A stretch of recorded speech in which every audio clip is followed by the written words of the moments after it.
Hello, this is David Olani-Pekun, and I'm your host of Let's Talk Creatives, a podcast talk show set up to engage with the creative community across the globe. And today's special guest is Jenifer Foward, who's a photographic artist based in London.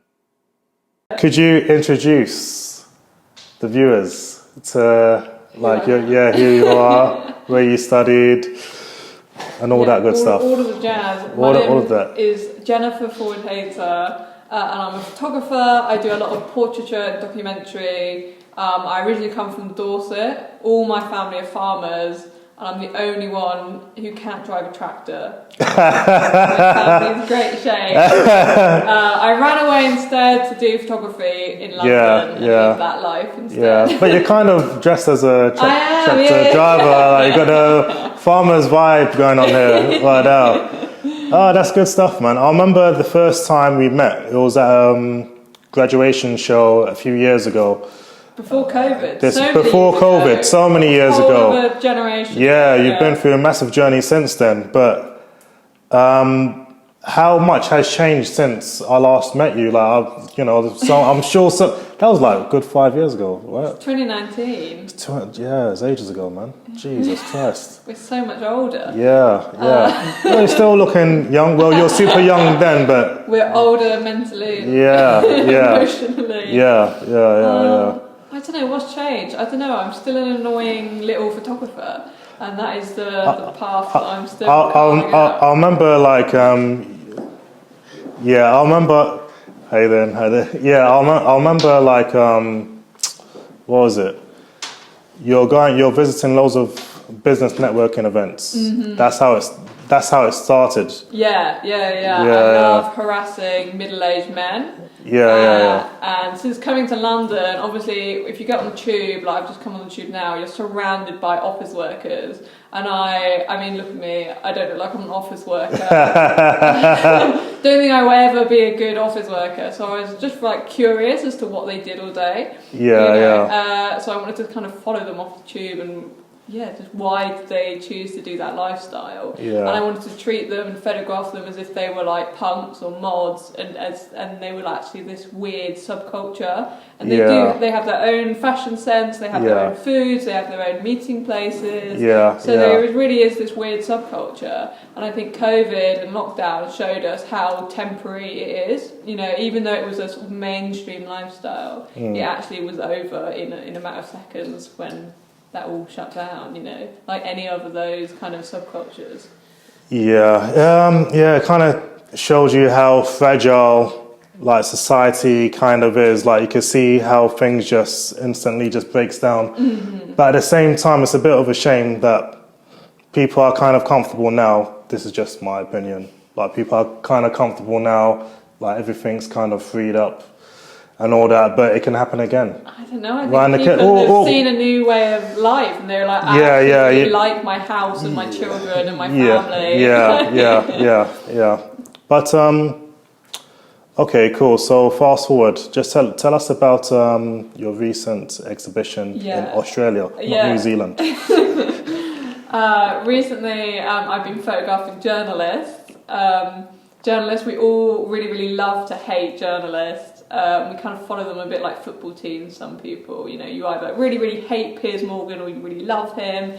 And then there's a million other journalists, you have no idea who they are, but they break so many important stories or just amazing pieces of gossip. Okay. And they really control the national and international conversation and what gets recorded into history and so many things. But as average people, we don't really know, what do they do? How does a sort of story turn into a front page news article or any kind of article? Why, and the concept as well of a journalist is such an expansive thing. You can be someone who makes podcasts about Kim Kardashian, and the person next to you has just come back from a war zone and is missing their leg or something, and they're both considered journalists in the same breath. So that as well is interesting to me at this huge, wild, crazy industry. It's super encouraging to hear that you're interested in a sense, kind of traditional journalism as well as gossip Of course. content. Of course, most of us are reading the gossip content. But a lot of people, it's like a lot of people, I know you're quite young, so a lot of people don't really know the difference, you know what I mean? Yeah. I think when most people go into journalism, they're like, yeah, we're going to we're going to bring down prime ministers and we're going to go to war zones. Yeah. But they spend most of their time writing kind of copy for BuzzFeed articles and stuff. But that's an important part. That's how the media organisation or the newspaper will make its money. So they can then spend, for example, taking 6 years to take down Russell Brand and that huge investigation. That wouldn't have happened if the money wasn't coming from somewhere for all those lawyers. So. Yeah. That's it. That's actually a very interesting point. Journalism, the media, new age, social media now. There's loads of things changing. There's AI generating images and all this stuff. So the journalists that I photographed they've had to stop posting their stories online because they're kind of so concerned about AI scraping it for kind of information and data. So they've had to totally change the way that they use and post and publish. But it's incredible. It is incredible. And ChatGPT, how old is it? It's not even that old, is it? Yeah. But already it's just changing the world. Already you're having it was only recently there was an AI summit. You know, that's how people are taking it seriously. That's good. You know what I mean? Yeah, definitely. You know what I mean? Like, you know, you can have a picture of me, you know, and I'll end up somewhere else with my voice and all that, and people think, what the, you know? And like, there's what was it? There's like, have you heard of there's a new AI dubbing, and you can upload your video and it actually dubs your voice in a different language. But it uses your voice. It uses the essence of your voice. So it's your voice, but speaking in a different language.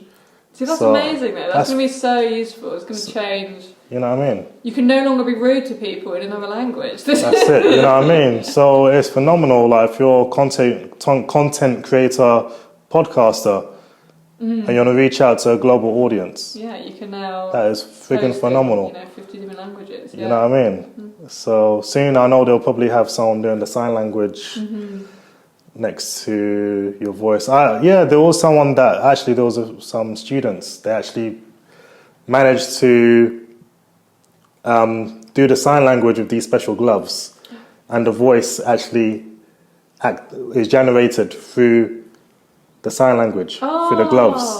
That's amazing. It's sick, man. So cool. Yeah, it's really, really sick. That's what I like. It's like you can't dismiss AI totally. It's such a useful tool.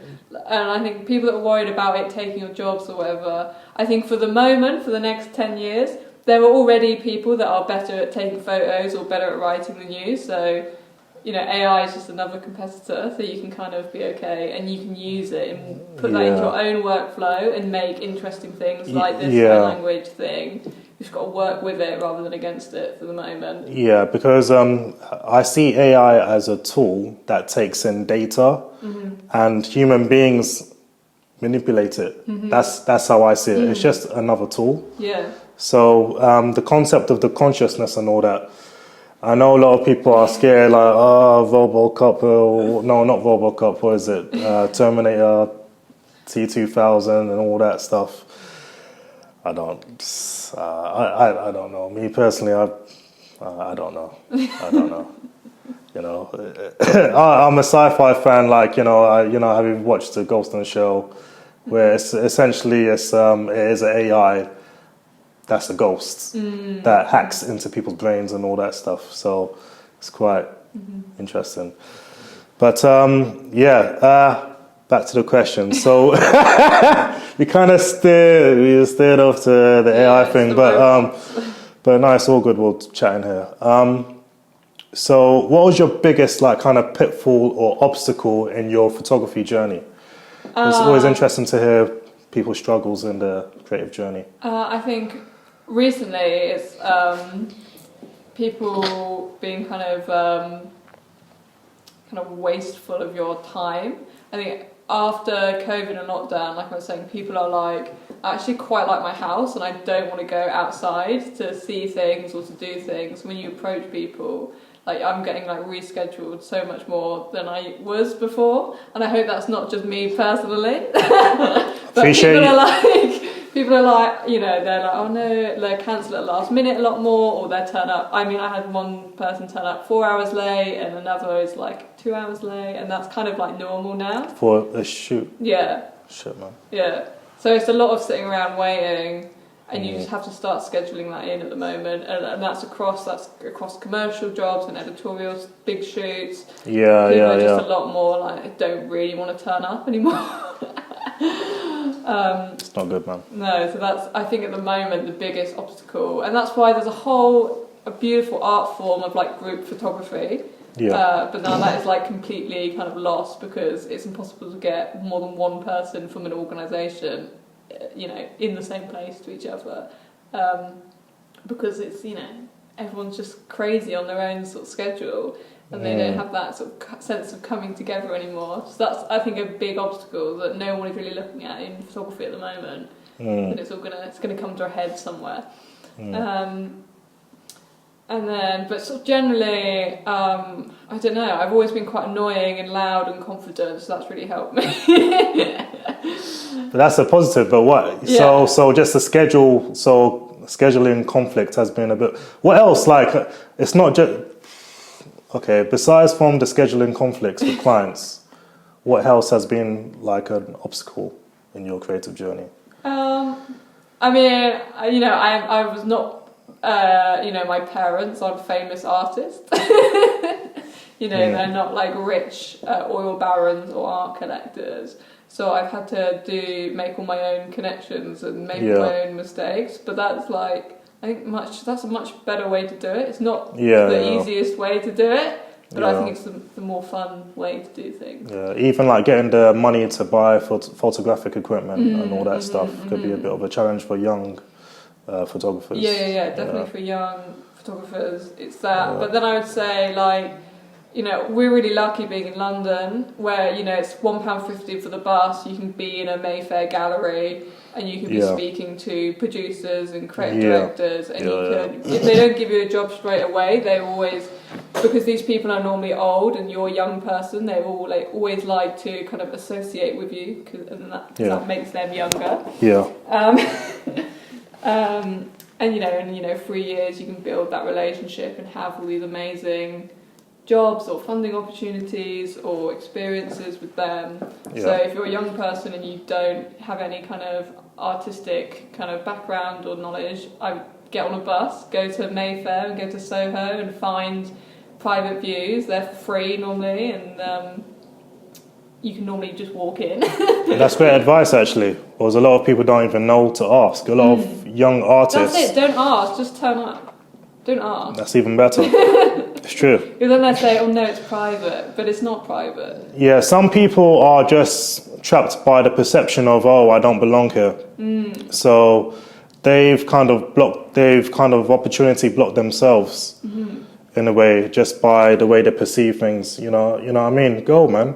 I think if you think that you're standing out as a young person, or if it's a room full of crusty old white people, they're going to be like intrigued as to why you're there, and they're going to come and speak to you, and that gives you don't even need to worry about breaking the ice. You can be like, oh, you know, I'm a student, or oh, I was just interested in kind of learning about this painter, even if you're not, you know, and that gives you the way in. Yeah. No, just be yourself, man. Be authentic. Don't try to fit in, because there's a lot of value in that. There's too many people that are unhappy in their own skin, and they think they could be a chameleon in a society filled with other chameleons that aren't happy with themselves. So you have to celebrate yourself, man. Because you're going to attract the right people. Like, well, you know what I mean? Like, it's easier. It's exhausting, man. Like, oh yeah, I'm going to try and be this person, that person. Just be your goddamn self. Celebrate yourself, and you attract your people, you know what I mean? As in, you know, whatever you're into, you're going to attract the people that are... Yeah, that's why I wear, like, the makeup like this, because it's a really good, immediate kind of litmus test over who I'd get on with. Like, if someone's not into the makeup, then I know that I probably don't want to have any kind of relationship with them, whether it's like professional or artistic, because we're just not going to get on, and it'll be really miserable for me. So it's a really good, just like, filter. Yeah, like filter out all the really boring, annoying people. Like me, man. Like I set up the Art Freak to build up a creative network. Mm-hmm. You know what I mean? So it's all about building up that creative community. Mm-hmm. You know what I mean? I want to kind of sharpen up my creative sword and educate myself from other people as well, and hopefully us collaborating could bring some type of benefit to the creative community at large. You know? So yes. So is there a particular artist, photographer, individual that inspires you personally or through your work?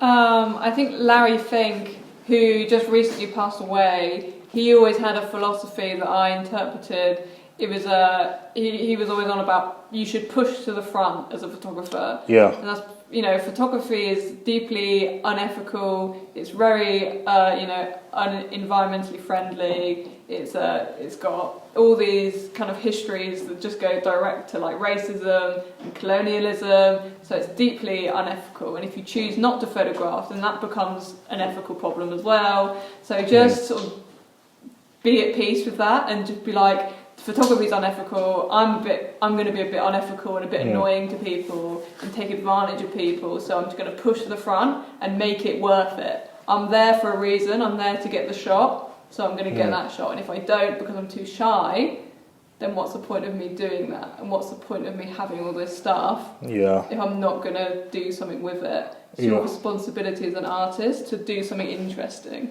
If people have given you time or have let you into somewhere, or even just, you know, the societal things that you've ended up in this place of privilege, then use it for something interesting. Yeah, definitely. The worst thing you can do is be really boring.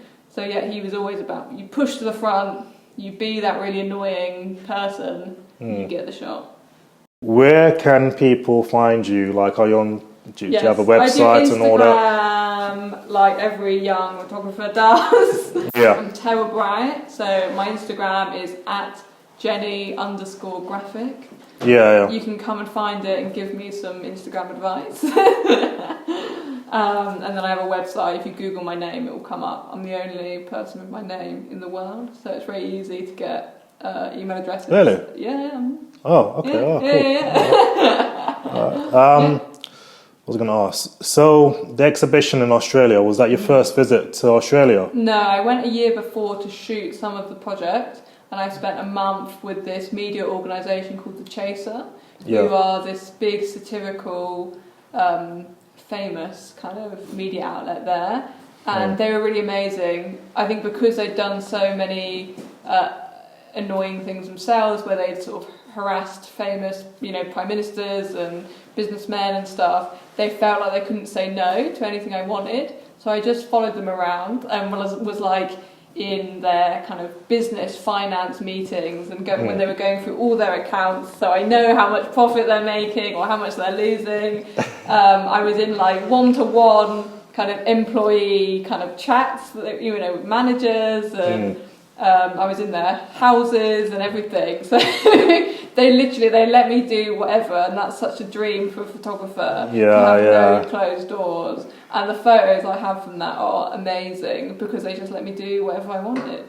And that's, I think, a great message for anyone who gets approached to be photographed, is just let the photographer do what they want, because that's how you get good photographs. If you try, like a lot of photographs now you see, like, you know, in the Sunday supplements or Vogue or whatever, they're shot by the managers of the subject. And it's like, you're a manager, you're not got any artistic background, or they're, you know, shot by a producer who is controlling every creative decision. So it's like, what's the point of having a photographer if you're just going to be like, this is the shot? and it's going to be really boring. So yeah, so be more like these weird, crazy Australian guys and just let this random photographer turn up and do what they like. That would solve the industry's problems. So. When you're doing these shoots, is anyone documenting you, like a video? Like, no, normally it's that would be really interesting. I've been trying to think, because obviously we must all, make some money off our kind of experiences and documenting it somehow in the economy of experiences. But it's actually really difficult because I feel these subjects are kind of in a vulnerable state when they agree to be photographed. Like I was saying before, like I think because they know that you're just recording the images, they feel the need, and you're just staring at them normally really intently for like an hour or something, or even if it's just 10 minutes, you're just staring completely on them and everything is focused on them. They feel the need to give back in some way, and they just tell you the most horrific personal information. Oh, I see. Oh, okay. So I get it. I really hate my wife, and we're getting divorced, and I feel like I'm responsible for the death of my friends, and it's like, I don't need to hear this. But you know what? It makes the image better. It really does sometimes. Like they just have an interesting look in their eye when they're sort of recounting this horrific stuff. So I kind of don't want to break that by documenting it, but and sometimes like I was photographing this one guy on a beach, and he was like middle-aged, a bit overweight, and he was really like self-conscious, and he only did it because like it was only me and him. So to then document it and turn it into this other thing, one that's so someone else's job, that's the job of a dedicated like videographer and someone who's really passionate about recording that behind the scenes stuff. Which I'm busy being the photographer. Can I not just enjoy being the photographer? And I can't remember what I was saying.